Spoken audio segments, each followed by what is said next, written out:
Sister finger, where are you?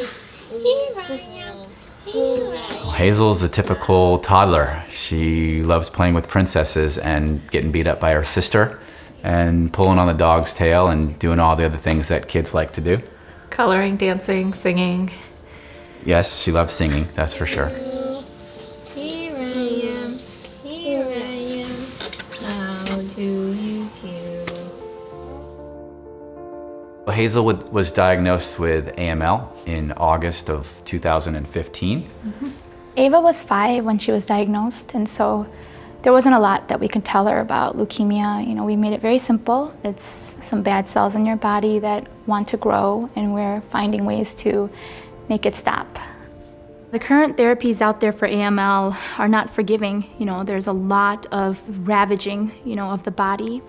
Our son Zach was diagnosed with AML when he was 5, and he endured every treatment imaginable. He would have hours-long nosebleeds. His skin was burned from chemo from the inside out. He really just endured unspeakable pain from the current treatments. Because of Hazel's AML, her immune system is severely depleted. So anywhere she goes, she has to wear a mask, whether that's just going outside to play in her backyard or going to her routine doctor appointments. She always has to wear a mask to prevent germs from entering into her body. Right now, Ava is infertile. She is stunted, her growth. They say to expect in the future to have learning disabilities. These are unacceptable. AML remains one of the more difficult cancers to cure in young people. The survival rates have improved over time, but they're not great at the moment. When I see children who suffer and fight and suffer again and eventually lose their battle, that is the most powerful motivating force for me and my team to develop new treatments and bring them to the patients as fast as we can. The idea is to identify targets to precisely go after the cancer cells. Knowing the genomic makeup of the leukemia will help us target specific mutations with hope to eliminate regular chemotherapy. From my perspective, one of the key treatment approaches is using immunotherapy to target the molecules inside the leukemia cell. T-cell immunotherapy is an incredibly powerful form of therapy with less concerning toxicities. And it can induce deep, enduring remissions in children with the most difficult leukemias. Critical piece of what's needed next is to understand the leukemia better so that every child has a fingerprint on their leukemia. If we really look at these cutting-edge therapies as weapons or as missiles against the cancer, the bad guys, those weapons are only going to be effective if we have good targets. By sequencing large numbers of samples, we can find patterns and find a comprehensive list of targets for AML in young people.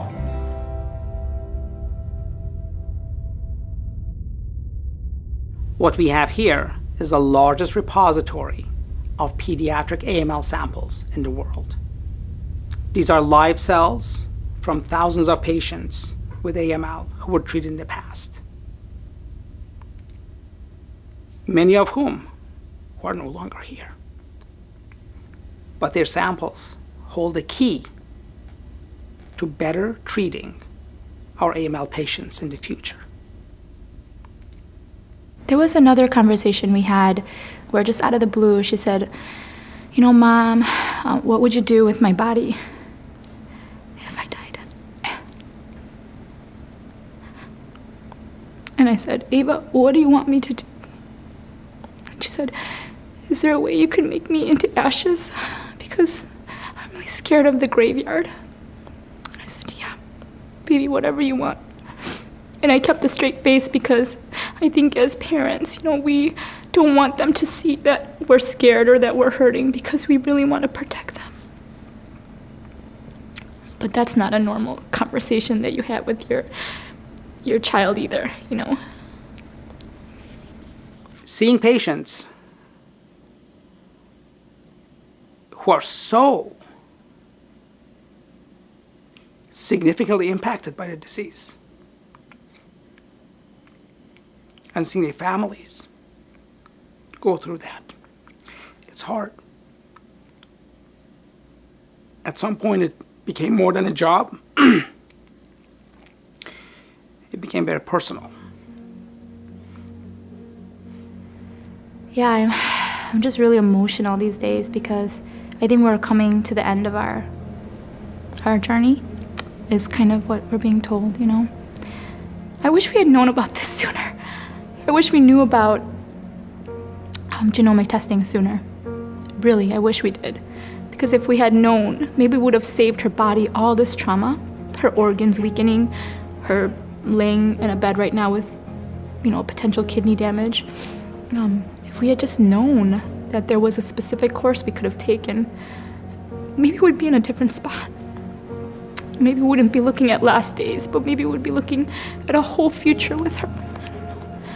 For the first time, we're at a point that we can look at patients with AML and really think about how we can treat them individually based on their disease makeup, rather than being one of 1,000 patients that getting the same therapy. Before AML came into our family,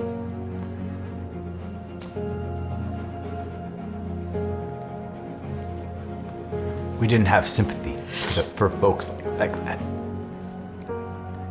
But now we do. And now we appreciate things a lot more than we used to. And when we see other kids or other families going through things that we would normally look away, we don't look away. Target Pediatric AML has been identified by the Children's Oncology Group as the highest potential, greatest need project for AML in young people. We'd like to do this now. We'd like to make these changes. We'd like to do the sequencing now. Otherwise, with our standard approach to funding, it'll take 10 years, 15 years to get to where we want to be. If we all work together, we can make this happen in 1 to 2 years instead of 10 years.